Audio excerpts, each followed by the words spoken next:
Welcome to SS tailoring Tamil. இன்றைக்கி பார்த்திங்கன்னா ஒரு ப்ளவுஸில் எப்படி பட்டி ஏற்றம் இறக்கம் இல்லாமல் கட் பண்ணுறது, பிசுறு இல்லாமல் ஸ்டிச் பண்ணுறதுன்னு நான் உங்களுக்கு ஷேர் பண்ணுறேங்க. பார்த்திங்கன்னா நம்ம பேக் பீஸ் அளவுக்கு அகலமும் உயரம் ஒரு 6 இன்ச்சுக்கு நம்ம எடுத்து பிசுறு உள்ள போக ஸ்டிச் பண்ணி எடுத்து வச்சுப்போங்க பட்டியை.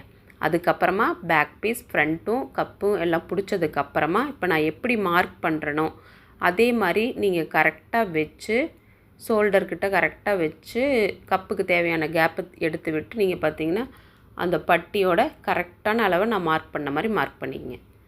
இப்போ நெக்ஸ்ட்டு என்னென்னா, நான் எக்ஸ்ட்ராவாக நம்ம கட் பண்ணுறதுக்கு 1/2 இன்ச்சு நான் கட் பண்ணிக்கிறேங்க. இப்படி ஸ்டிச் பண்ணால் எனக்கு எப்பொழுதுமே அப் அண்ட் டவுன் வர்றது இல்லைங்க. அது இல்லாமல் இந்த துணி வந்து கொஞ்சம் பிசுறாக வர்றதுனால இதில் வந்து பிசுறு தெரியாமல் ஈஸியான மெத்தடு நான் கற்றுக்கிட்டு அதை உங்களுக்கு ஷேர் பண்ணுறேன்.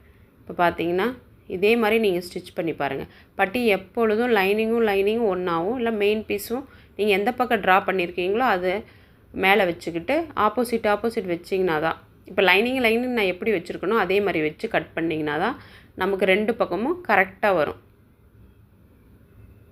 லைனிங்கும் ஒன்றா இருக்கிற மாதிரி நான் வச்சுருக்கேன். வச்சு இப்போ கட் பண்ணும்போது பார்த்திங்கன்னா இந்த பட்டி வந்து இந்த சைடுக்கும் இதுக்கும் நமக்கு இப்போ பாருங்கள் கரெக்டாக வந்துருச்சு. இப்போ நெக்ஸ்ட்டு என்ன பண்ணுறோம், நம்ம பிசுறு இல்லாமல் ஸ்டிச் பண்ணலாங்க. அது எப்படி சிம்பிளாக பார்த்திங்கன்னா, மெயின் பீஸையும் நல்ல பக்கம் வச்சு அந்த பிசுறு வந்து மேலே வச்சு நான் ஸ்டிச் பண்ணுறேங்க. உங்களுக்கு சொல்கிறத விட பார்த்திங்கன்னா உங்களுக்கு தெரியும். நம்ம எந்த அளவுக்கு நம்ம விட்டுருக்கோமோ கரெக்டாக அந்த அளவுக்கு மெயின் பீஸில் மேலே இருக்கிற பீஸ்லேயும் பட்டி பீஸ்லேயும் ஜாயின் பண்ணிக்கங்க. அப்போ தான் நமக்கு அப் அண்ட் டவுன் கண்டிப்பாக வராது. இல்லை நமக்கு கரெக்டாக பிடிக்க மாட்டோம், 1/2 இன்ச்சுக்கு விட்டுட்டு நம்ம 1/4 இன்ச்சு பிடிச்சோம்னா அப் அண்ட் டவுன் கண்டிப்பாக வருங்க. இப்போ நான் கூட மார்க் பண்ணியே பிடிக்கிறேன். ஏன்னா இது நமக்கு ஒரு வேலைக்கு 2 வேலை ஆகிடும். அதனால் மார்க் பண்ணி கரெக்டாக ஸ்டிச் பண்ணால் நமக்கு ஏற்றம் இறக்கம் வரவே வராதுங்க. இப்போ நான் கரெக்டாக 2லேயும் எவ்வளோ மார்க் விட்டுருந்தேனோ அந்த அளவுக்கு நான் மார்க் பண்ணி அது மேலே ஒரு தையல் போட்டுக்கிட்டேன். இப்போ நெக்ஸ்ட் என்ன, லைனிங் கீழே நம்ம எக்ஸ்ட்ராவாக இன்னொரு பீஸ் இருக்குது பாருங்கள் பட்டியில். இப்போ நான் 2 தையலாக அது மேலே போட்டுக்கிறேங்க.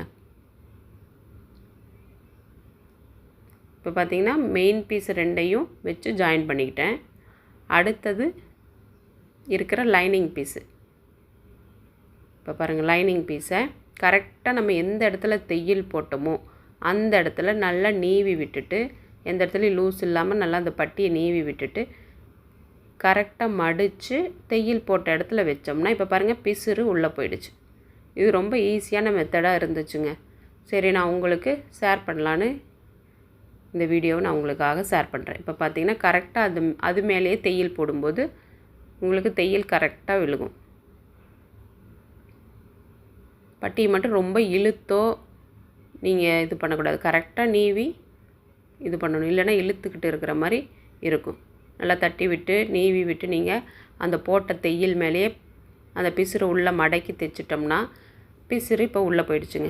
பட்டியோட பிசுறும் தெரியாது, ப்ளவுஸில் இருக்க பிசுறும் தெரியாமல் உள்ளே போயிடுச்சு. அதுக்கப்புறமா நான் கீழே வந்து ஒரு தையல் போட்டுக்கலாம், நல்லா ஃபினிஷிங் நல்லா இருக்குன்னு கீழே ஒரு ஓர தையல் போட்டுக்கிட்டேங்க. பட்டி மேலேயும் நீங்கள் ஒரு தையல் போட்டுக்கிட்டிங்கன்னா இன்னும் நல்லாயிருக்கும். அவ்வளோதான். பார்த்திங்கன்னா சிம்பிளாக ஈஸியாக ஒரு பிசுறு இல்லாமல் எப்படி ஸ்டிச் பண்ணுறது, இதே மாதிரி நான் இன்னொன்றையும் ஸ்டிச் பண்ணிக்கிட்டேங்க. பார்த்திங்கன்னா உங்களுக்கு ஏற்றம் இறக்கம் இருக்காமல் கரெக்டாக இருக்குது. பிடிச்சிருந்தால் லைக் பண்ணுங்கள், ஷேர் பண்ணுங்கள். டவுட் இருந்தால் கமெண்ட் பண்ணுங்கள். நெக்ஸ்ட் வீடியோவில் பார்க்கலாம். பாய்.